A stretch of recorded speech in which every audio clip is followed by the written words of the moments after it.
या नहीं बताया देश के प्रधानमंत्री कि 300 मिलियन लोग उनके मुंह पे थूकने के लिए आए। धर्मेंद्र प्रधान छोटा खिलाड़ी है, बड़ा खिलाड़ी अमित शाह और पुनः एक चड्ढीधारी को शिक्षा मंत्री बनाने का काम किया, जो एफसीआई में 3000 करोड़ के घोटाले का भी। तो क्या इस देश की जांच एजेंसियां सीबीआई, ईडी और इनकम टैक्स नागपुर के मुख्यालय से चलाई जा रही है क्या? ये आंदोलन खत्म नहीं होगा, यह आंदोलन चलेगा। बिहार में कल पुलिस के लोगों ने गोली चलाया है छात्रों पर, आंदोलनकारियों पर। छात्र इस देश के नौजवान 20 दिन के भीतर मोदी जी को डिजिटली नंगा कर दिया। मैं कुछ चंद बातें कहना चाहता हूं सम्राट चौधरी की सरकार से और देश के प्रधानमंत्री नरेंद्र मोदी से। ये जो आंदोलन था छात्रों का, नौजवानों का, इस आंदोलन के लिए बाध्य जो करने वाले आपकी जो नीतियां रही, पिछले 12 सालों में 152 बार परीक्षा पत्र लीक हुए। ज्यादातर मामले में जांच एजेंसियों ने जांच नहीं किया। जो जांच हुआ उसमें चार्जशीट दाखिल नहीं हुआ, जिसमें चार्जशीट दाखिल हुआ उसमें सुनवाई नहीं हुई और 152 पेपर लीक में एक भी अपराधी को जेल नहीं भेजा गया, सजा नहीं की गई। अगर कोई सरकार में बैठा हुआ लोग कहें कि नरेंद्र मोदी की सरकार इस पेपर लीक में नहीं शामिल है, तो हम लोग कभी भी इस बात को छात्र, नौजवान विश्वास नहीं करेंगे।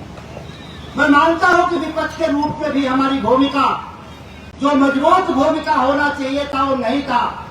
हम वो लड़ाई नहीं लड़ पाए एक तानाशाह सरकार से, जिसके चलते हमारे घर के बच्चे, छात्रों, नौजवानों को सड़क पर उतरना पड़ा और महीनों भूख हड़ताल के बाद देश की सरकार ने उनकी बात जब जंतर मंतर पे सुनने से इनकार कर दिया, तमाम जो बोधी मीडिया और कन्वेंशनल मीडिया ने जो चरित्र हनन पे उतारू हुए, स्वयं प्रधानमंत्री को डिजिटल प्लेटफॉर्म का जो चौराहा जिसको बोलते हैं इंस्टाग्राम पर आना पड़ा,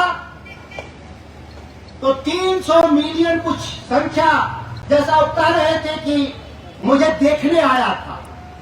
या नहीं बताया देश के प्रधानमंत्री कि 300 मिलियन लोग उनके मुंह पे थूकने के लिए आए थे। यह बात कहना चाहिए था। और ऑनलाइन चौराहे पर ही आपसे मुलाकात हुई, नहीं तो देश के विपक्ष नोटबंदी में और जीएसटी के फेलियर में उन्होंने कहा था कि फेल करेगा तो चौराहे पर बुला लेना मुझे, लेकिन देश का प्रधानमंत्री चौराहे पर मिले नहीं। मिले भी कहा? तो डिजिटल प्लेटफॉर्म का चौराहा जो इंस्टाग्राम, जिस पर मैं नहीं हूं, मैंने देखा नहीं।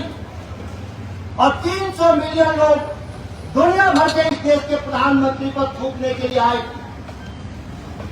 धर्मेंद्र प्रधान का इस्तीफा एक कारण माना था आंदोलन का, यह प्रमुख कारण नहीं था। इसलिए कल ही हमने कहा था बीएचयू में कल छात्रों के बीच कि हमारा आंदोलन खत्म नहीं होगा किसी मंत्री के इस्तीफे से, जब तक कि ठोस कार्रवाई का आश्वासन कानून के जरिए हमको हासिल नहीं होगा। हमको याद है कि निर्भया कांड के बाद एक कानून बना था, कठोर कानून, कि बलात्कारियों को फांसी दी जाएगी, जिसका भाजपा ने फायदा उठाया और देश के तमाम बलात्कारियों को अपनी पार्टी में ला करके उनको माफी देने का काम किया। यशवंत अधिकारी पश्चिम बंगाल का मुख्यमंत्री रेप के केस में फंसा हुआ था, नरेंद्र मोदी की सरकार उसको अपने पार्टी में लाकर क्लीन चिट रहेगी, बाकायदा उसको बंगाल का मुख्यमंत्री बनाने का निर्णय लिया। मुझे विश्वास है कि नीट कांड में जो कानून बनेगा वो जिस तरह का ही कानून बनाएंगे कि जितने देश के घोटालेबाज होंगे वो कल के भाजपा के एमपी एमएलए बनेंगे, मुझे इस बात का उम्मीद है। इसीलिए लड़ाई अभी खत्म नहीं हुई, यह लड़ाई जारी रहेगी तब तक जब तक लोगों को सजा नहीं देते। ये अमित शाह देश के गृह मंत्री, मैं पटना के चौराहे से कह रहा हूं, इस कांड का मुख्य अभियुक्त मुख्य सरगना है और ये धर्मेंद्र प्रधान उनका छोटा सिपाही है। इस छोटे सिपाही के बली से देश की व्यवस्था नहीं बदलेगी जब तक कि शतरंज के विषाद के वजीर को आप सह नहीं देंगे, तब तक ये मामला सुलझेगा नहीं। लोग पूछेंगे कि अमित शाह इस घोटाले में कैसे शामिल। ये गिरोह गुजरात से चला है, राज्य दर राज्य परीक्षाओं पे कब्जा किया, उसकी प्रशिक्षा प्रणाली पर कब्जा किया, परीक्षा का प्रणाली पे कब्जा किया।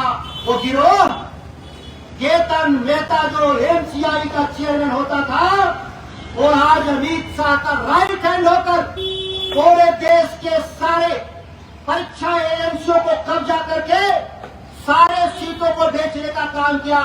और जब बिहार में 24 में नीट आंदोलन हुआ था, उस नीट आंदोलन में संजीव मुखिया इस बिहार का गिरफ्तार हुआ था। गिरफ्तारी के बाद सीबीआई 90 दिन तक चार्जशीट नहीं दाखिल करती है। इस देश का गृह मंत्री जिसके अंदर में सीबीआई है, उसके निर्देश पर संजीव मुखिया को जेल से बाहर करने के लिए 90 दिन के भीतर चार्जशीट नहीं दाखिल किया जाता। तो दोषी कौन हुआ? अमित शाह छोटा खिलाड़ी है, धर्मेंद्र प्रधान छोटा खिलाड़ी है, बड़ा खिलाड़ी अमित शाह। और पुनः एक चड्ढीधारी को शिक्षा मंत्री बनाने का काम किया, जो एफसीआई में 3000 करोड़ के घोटाले का भी वो कागजात मेरे पास आए हैं। कल शिक्षा मंत्री बनते ही लोगों ने भेजा, लोगों को विश्वास है कि देश के सांसद सुधाकर सिंह घुटने पर नहीं आएंगे, भ्रष्टाचारियों के छाती पर चढ़ करके बोलेंगे।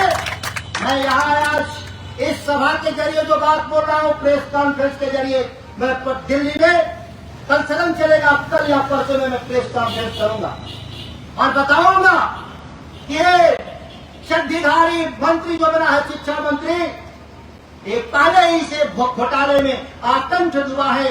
इस शिक्षा के मंदिर का क्या सफाई करेगा?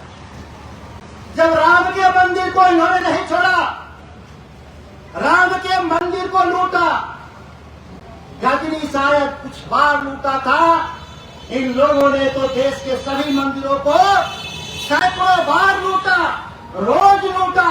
इसके भी गवाह और कांच सीसीटीवी फुटेज था। फिर भी क्या हुआ? एसआईटी में सारे लोग बच रहे हैं। और कल राष्ट्रीय स्वयंसेवक संघ और विश्व हिंदू परिषद के एक संयुक्त बैठक में जब अभियुक्तों पे जांच चल रहा हो, देश की जांच एजेंसियां जांच कर रही हो, कल उनको क्लीन चिट देने का काम किया कि चंपत राय गुनाहगार नहीं है। तो क्या इस देश की जांच एजेंसियां सीबीआई, ईडी और इनकम टैक्स नागपुर के मुख्यालय से चलाई जा रही है क्या? गुनाहगार तय करेंगे कि कौन गुनाह किया नहीं किया। जब माननीय सुप्रीम कोर्ट इसकी निगरानी कर रहा है, तो आप कौन कहने वाले होते हैं कि यह घोटाले में शामिल नहीं? यह सवाल अलग है, इसकी चर्चा हम अलग कर लेंगे। मैं कुछ बात इसलिए कह रहा हूं कि इस देश का जो भ्रष्टाचार की जो गंगोत्री है, वो अमित शाह के घर से निकलता है। बेटी राम जो देश का सबसे बड़ा परीक्षा माफिया, वो आज उत्तर प्रदेश में एमएलए है सत्तारूढ़ दल का। तेलंगाना का जो मंत्री है, वो देश का सबसे बड़ा घोटालेबाज। आखिर क्या बात है कि कोई भी पेपर लीक से लेकर घोटाले का जो मुख्य अभियुक्त होता है, एक समय के बाद वह भाजपा की सदस्यता ले लेता है और उसको क्लीन चिट दे दिया जाता है और वह फिर उसी 2 गुने रफ्तार से लूट शुरू कर देता है। आज जांच अगर हो जाए, जो कि नरेंद्र मोदी की सरकार नहीं करेगी, तो ये संघ को यह कौन चला रहा था? शिक्षा विभाग 12 साल से कौन चला रहा था? ये 5वां बलि का बकरा आया है।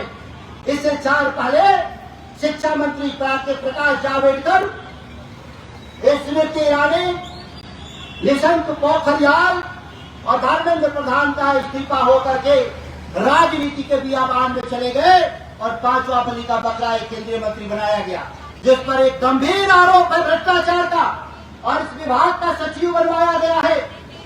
सम जोशी को हटाकर गंगवार को वह कृषि विभाग से 1,26,00,000 खेती का सब्सिडी का पैसा अपने बीवी के खाते में डलवा लिया। वो व्यक्ति देश की शिक्षा चलाएगा? लोग कह रहे हैं कि बदलाव हो गया, आंदोलन खत्म हो जाना चाहिए।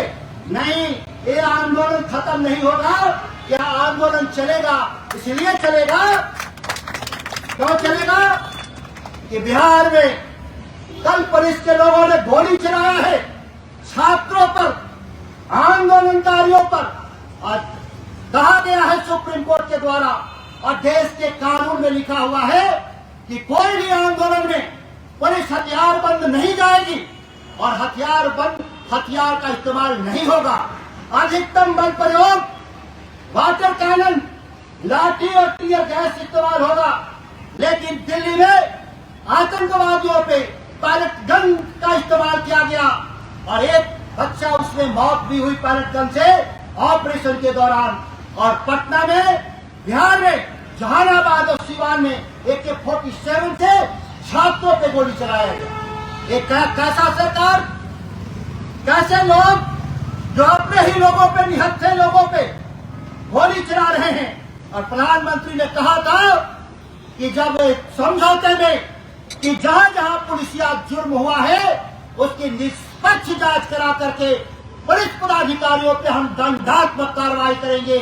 लेकिन आप दंडात्मक कार्रवाई नहीं किए, बल्कि ऐसे अधिकारियों का मन बढ़ाने का काम आपने किया है और बिहार उसका गवाह। दूसरी बात कहा था कि आंदोलन में शामिल छात्रों को कोई भी मुकदमा नहीं दर्ज होगा, सारे मुकदमे वापस लिए जाएंगे। आपने कहा था देश के सामने कि ऐसे बच्चों पर जो जेल गए हैं उनको हम बाहर निकालने का काम करेंगे। क्या हुआ है बिहार में? कल समझौते के बाद हजारों की तादाद में बच्चों को डिटेन किया गया है गैर कानूनी तरीके से, पुलिस कस्टडी में रखा गया। रात को बच्चियों के साथ दुर्व्यवहार हुए हैं, मारपीट हुए हैं, रात भर उनको खाना और पानी नहीं दिया गया। इसकी वीडियो सबूत हमारे पास है। क्या सम्राट जी, आप फेक इनकाउंटर करते करके अब बच्चों पे चले आए लाठी चलवाने, और इस राज्य के भीतर हजारों लोग पर FIR दर्ज हुआ। एक कैसी सरकार, पुलिस स्टेट के रूप में देश को आज इस्तेमाल कर रहे हैं लोग। इजराइल से गैर कानूनी सॉफ्टवेयर खरीद करके आंदोलन में वीडियो में जो छात्र थे उन छात्रों को आधार कार्ड के डेटाबेस के फोटो से मिलान कर उसके एड्रेस ट्रेस किए जा रहे हैं और उसके आधार पे घरों में छापेमारी की जा रही है। आज आंदोलन में शरीक छात्र दर दर भटक रहे हैं। आपने दूसरा समझौता तोड़ने का काम किया। तीसरी बात उसमें तय हुई थी कि जितने घोटाले हुए हैं वो तमाम घोटाले की जांच, मुवक्किल जांच, समयबद्ध तरीके से जांच, ऐसा जांच नहीं जो 6-6 साल चलेंगे। आप फास्ट ट्रैक बनाने की बात कर रहे प्रधानमंत्री जी। देश के छात्रों की मांग थी कि फास्ट ट्रैक जांच एजेंसी बनाएंगी और फास्ट ट्रैक जांच एजेंसी को तय होना चाहिए कि 6 महीने के भीतर सारी जांच प्रक्रिया पूरा करके और कोर्ट के सामने अपराधियों को और गवाहों को प्रस्तुत करेंगे। क्या धोखा है? आप अपराधियों को चार्जशीट नहीं करेंगे, आप अपराधियों को गिरफ्तार नहीं करेंगे, गवाह को आप कोर्ट नहीं ले जाएंगे, तो क्या जज साहब हवा में फैसला देंगे? क्या न्यायपालिका हवा में सूंघ लेगी कि अपराधी कहाँ है? जब जांच के अधिकार और जांच की एजेंसी जब सरकार के पास है तो मोदी जी क्षमा मांग लेते देश में कि जो पहले गलतियां हुई वो हम आगे नहीं करेंगे। लेकिन आप क्षमा नहीं मांगेंगे। आज चले गए कहां?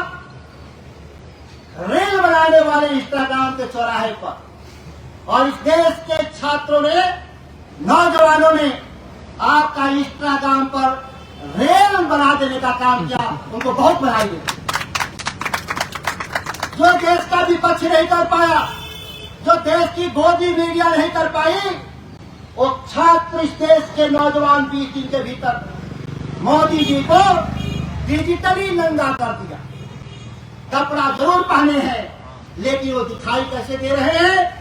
नंगे दिखाई दे रहे हैं कि देश का सबसे भ्रष्ट प्रधानमंत्री और तानाशाह व्यक्ति देश की कुर्सी पर बैठा है।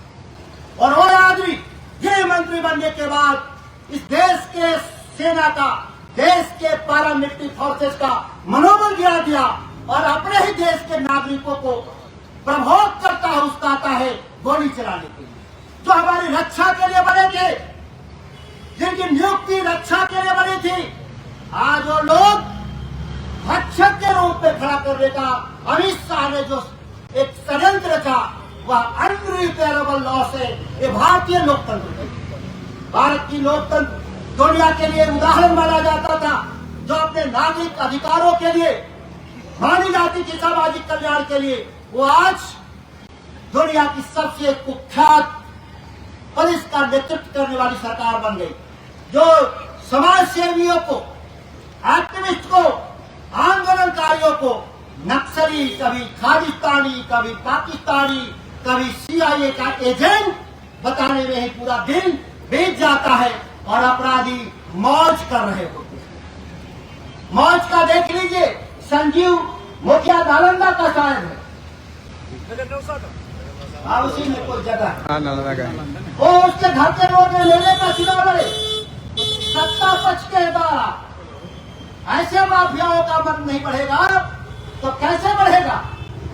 और इतना ही नहीं, शिक्षा के जो सबसे बड़े सौदागर हैं, एक चड्डीदारी गैंग। एक चड्डीदारी गैंग, शिक्षा मंत्री कोई रहे, उनके कार्यालय में 3 सदस्य सुनील अम्बेडकर के नेतृत्व में वहां पे सारे निर्णय लेते हैं।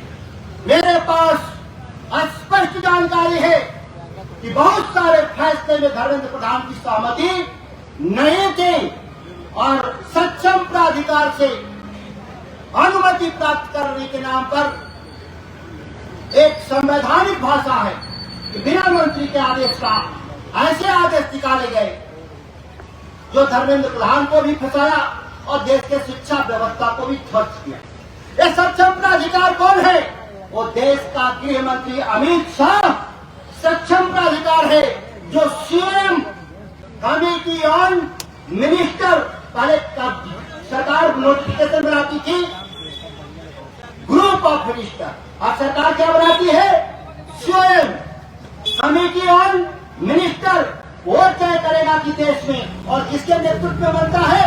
पहले अलग अलग लोगों के कैबिनेट मंत्रियों के नेतृत्व में बनता था, इसलिए सभी कमेटियों के मेंबर गृह मंत्री होते और उनके आदेश से ये सारे गैर कानूनी देश में फैसले लिए गए, जिसका भुक्तभोगी पूरा देश और कैबिनेट में बैठे हुए मंत्री, लाचार मंत्री। ये नई परंपरा है, ये मंत्री नहीं है, ये शतरंज के जोकर, शतरंज के सिपाही हैं और ताश के जोकर है मंत्री। इससे ज्यादा इनकी हैसियत नहीं है। इसलिए नौजवान छात्रों को एक बार पुनः सरकार के खिलाफ सड़क पर उतरना होगा, खास तौर से बिहार। अगर नहीं उतरे तो हजारों हजार बच्चों का भविष्य खराब कर देंगे और इनको नक्सली और आतंकवादी बना करके जेलों में सड़ा देने का षड्यंत्र रचे हैं लोग। उसको विफल करने के लिए इंडिया गठबंधन जल्दी ही सड़क पे उतरेगा, अगर इस सरकार समय रहते नहीं सचेत हुई। मैं इन्हीं चंद शब्दों के साथ अपनी वाणी को विराम देता हूँ। जय हिंद। दस्तक की आपसे गुजारिश है कि अगर इसको बचाना चाहते हैं तो नेशनल दस्तक को सब्सक्राइब करने के लिए रेड कलर के सब्सक्राइब बटन को दबाएं, फिर बेल आइकन की घंटी दबाएं। नेशनल दस्तक को बचाने के लिए बहुत जरूरी है कि हर खबर को शेयर करें, लाइक करें, कमेंट जरूर करें।